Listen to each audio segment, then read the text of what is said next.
Hello, this is Joe Orlando, president of PSA and longtime collector. Today we are going to discuss the 10 must-own cards from the world of basketball. Which basketball cards are the must-own commodities? See if you agree with our top 10 picks. These rookie cards represent the giants of the sport, household names that not only kept basketball in the national spotlight, but also helped give us the modern version of the game we watch today. These cards are some of the most desirable basketball cards on the planet, and most are the keys to their respective sets. Come with us as we go back in time to look at the top 10 must-own basketball cards in reverse chronological order.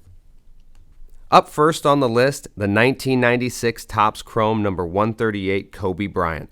The first guard ever drafted out of high school, Kobe Bryant has been selected to 16 All-Star teams since he debuted in 1996. Since that time, Bryant has spent his entire career with the Los Angeles Lakers.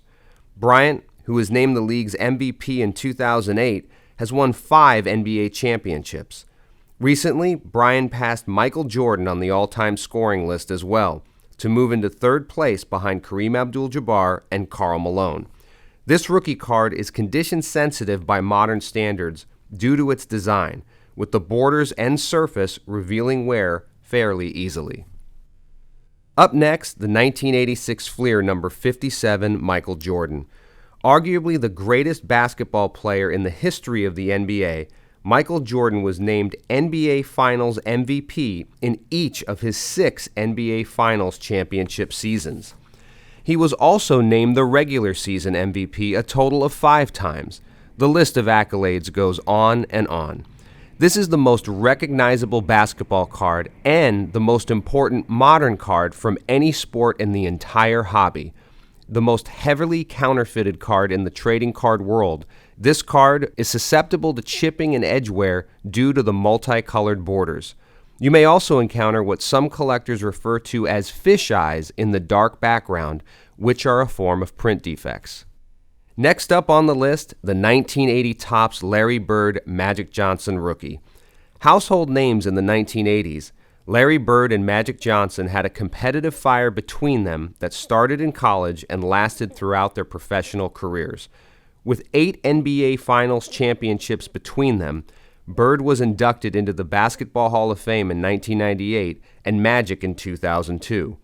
This key rookie card is notorious for having black print defects across the front in the white portion of the design and is fairly difficult to find perfectly centered. Next up, the 1972 Topps number 195 Julius Erving. From his leaping slams from the free throw line to his fast break tomahawk dunks, Dr. J's jams were legendary and spectacular to behold. One of only a handful of players to reach 30,000 points, Dr. J was inducted into the Basketball Hall of Fame in 1993. Due to the white borders and yellow background, this card has to contend with print defects more often than not. There is a commonly found print dot that resides next to Erving's left elbow, but its presence should not affect the overall grade of the card. Next on the list, the 1969 Topps number 25 Lew Alcindor rookie. This is the only recognized rookie card of the most prolific offensive player in NBA history. Lew Alcindor, later known as Kareem Abdul-Jabbar, perfected the sky hook, an offensive weapon that no one could stop during his reign. The big man won 6 NBA titles and was named league MVP 6 times during the regular season. Due to being oversized, this card is highly susceptible to wear and is difficult to find well centered. There is very little room to work with from side to side, since the image of the legendary center leaves a very thin border on the left and right. In addition, the white background can also be a haven for print defects. Next up, the 1961 Fleer number 43 Jerry West rookie. This is the only recognized rookie card of Mr. Clutch, one of basketball's greatest shooters. Jerry West led the Los Angeles Lakers to the NBA Finals 9 times in a 14-year span and was selected to the All-Star team in each of his 14 seasons. Although known for his clutch shooting ability, Jerry West is also known as the silhouette of the official NBA logo. West's rookie card is one of 4 major Hall of Fame rookies in the set, joined by Elgin Baylor, Wilt Chamberlain, and Oscar Robertson. Centering problems and print defects in the light-colored background are often the 2 main obstacles collectors have to contend with. Next up, the 1961 Fleer number 36 Oscar Robertson. Known as the NBA's first big guard, Oscar Robertson revolutionized the position for players like Magic Johnson and Michael Jordan.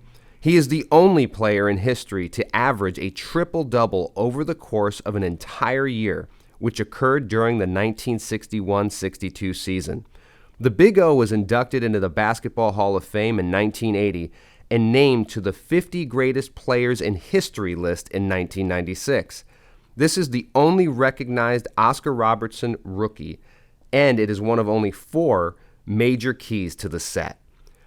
Like the West, the design of the background can be a haven for print defects along with subpar centering. Next up, the 1961 Fleer number 8 Wilt Chamberlain rookie. At 7'1", 275 pounds, Wilt Chamberlain simply dominated the smaller opposition. No one could stop him. Chamberlain is the only player in history to score 4,000 points in a season, and he holds the record for most points in a game at 100 and most rebounds in a game at 55. During the 1961-62 season, he averaged a remarkable 50.4 points per game. In 1978, Chamberlain was inducted into the Hall of Fame. This card is seen more often in high grade than some of the other rookies in the set, mainly as a result of a decent amount of unopened material discovered over the years, but it still falls subject to the same general condition obstacles common to the issue.